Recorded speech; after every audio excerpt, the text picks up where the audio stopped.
Hey, all right. First and foremost, I want to give all praises, glory, and honor to Yahweh, Bahashem, Yahushai, Bahashem, Rachakodash. Double honor to the apostles and elders, a great millstone I roll well. Peace and blessings to the hopeful elect out here pushing truth and sincerity throughout of what you do. We love you. We appreciate you through the spirit of Yahweh, Bahashem, Yahushai, and Shalom to y'all. All right, this is your brother Dawah Dodd from the Great Millstone Camp in Atlanta. Lord willing to give you an edifying lesson through the spirit and power of Yahweh, Bahashem, Yahushai. All right. Who the world ignorantly calls God, his name is Yahweh, meaning he is or he exists or he to be, which is why we say Yahweh, and then Bahashem means in the name of, okay, in the name of Yahweh Shai, right? Because we have to go through Yahweh Shai to get to the Heavenly Father, Yahweh Shai, who the world ignorantly calls Jesus Christ. All right, his name is Yahweh Shai, meaning he is the Savior. All right, he is the deliverer, or he saves, he delivers. Now, if you're watching this now, you're a so-called black, Native American, or Latino man or woman, then you are a Hebrew Israelite according to the Holy Bible. All right, you would not find black, Native American, or Latino in the Bible. So you got to find out who you are, all right? You need to know who you are because, it's important because those people, so-called blacks, Native Americans, Latinos, were promised the kingdom, the glory, the covenant, and salvation, right? But you won't be able to get there unless you're a Hebrew Israelite. So who are you, right? Who are you is very important, all right? Now, if you don't look like a so-called black, Native American, or Latino, that doesn't mean you don't get salvation or you're not a Hebrew Israelite, because the seed is the only thing that matters. It doesn't matter what you look like, and it doesn't matter what color your skin is. It doesn't matter if you look Japanese or if you look, like a so-called white man, right? It only matters that your bloodline goes back to Abraham, Isaac, and Jacob. All right, Jacob had his name later changed to Israel. Israel in the Hebrew is Yasharallah, meaning he is the prince of the power. All right, so we're continuing in 2 Samuel. Now we're in chapter 21. Subtitle reads Gibeonite Revenge. Let me see. All right, so it says, there was a famine in the days of David 3 years, year after year, and David inquired of the Lord, which is what the main topic has been about so far with First and Second Samuel. He's always required of the Lord. Inquired of the Lord. It says, and the Lord, Yahweh Bashem Yahushai, answered, it is for Saul and for his bloody house, because he slew the Gibeonites. Yeah, so we have wicked, people amongst the nation right now, due to Saul's lineage. You see that? That's why the Lord said he got rid of him. He said, I'll get rid of your get rid of them. Let me see. Because, hey, that's, and that's how things were done. Like, if you had a wicked man, it was the father, he was, like, so wicked, they didn't want his lineage to even, they really didn't even want his lineage to even proceed, you see? And that's the Lord, man. Like, I don't even want the lineage of this man to even reproduce, man. They'll be upon the world. So it says, and the king called the Gibeonites and said unto them, now the Gibeonites were not of the children of Israel, but of the remnant of the Amorites. And the children of Israel had sworn unto them. And Saul sought to slay them, and his zeal to the children of Israel and Judah. Wherefore David said unto the Gibeonites, what shall I do for you, and wherewith shall I make the atonement, that ye may bless the inheritance of the Lord? And the Gibeonites said unto him, we will have no silver nor gold of Saul, nor of his house, neither for us shalt thou kill any man in Israel. And he said, what ye shall say, that will I do for you. And they answered the king, the man that consumed us, and that divides against us, that we should be destroyed from remaining in any of the coasts of Israel. Let 7 men of his sons be delivered unto us, and we will hang them up unto the Lord in Gibeah of Saul, whom the Lord did choose. And the king said, I will give them. But the king spared Mephibosheth, the son of Jonathan, the son of Saul, because of the Lord's oath that was between David and Jonathan, the son of Saul. But the king took the sons of Rizpah, the daughter of Aiah, whom she bare unto Saul, Armoni and Mephibosheth, and the 5 sons of Michal, the daughter of Saul, whom she brought up for Adriel, the son of Barzillai, the the Maholathite. Damn, man, it's lucky. It says, and he delivered them up into the hands of the Gibeonites, and they hanged them in the hill before the Lord. And they fell all seven together, and were put to death in the days of harvest, in the first days in the beginning of the barley harvest.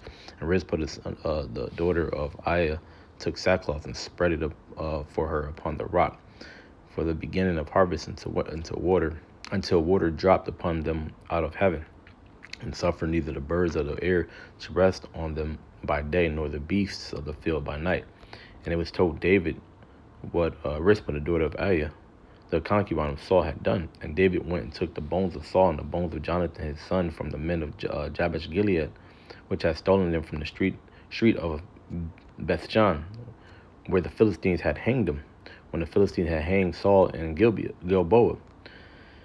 And he brought up from thence the bones of Saul and the bones of Jonathan his son, and gathered the bones of them that were hanged, and the bones of Saul and Jonathan his son buried they in the country of Benjamin, and Zelah, and sepulchre of Kish his father.